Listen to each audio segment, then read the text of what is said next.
Good morning, Glendale. Beautiful day today. Are at S Gate,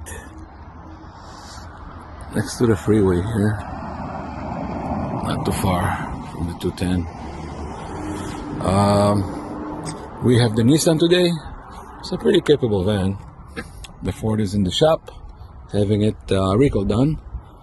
The problem here, Mul-t-lock, couple maybe 15 years ago, I want to say, and then the customer says the key is getting stuck, and the problem is the key is bent.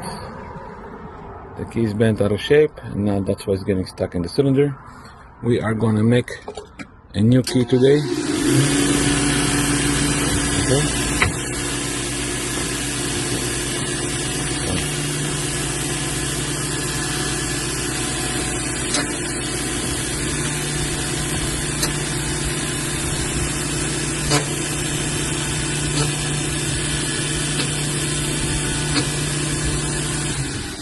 We'll go test it out, see if it helps. Also, lubrication is a key. I recommend some kind of a Teflon or silicone oil. Every lock, not just Mul-t-lock, needs it. Probably a couple times a year. It would not hurt the lock. It will just make it glide and slide better. See you on the other one. Eric with Locksmithology.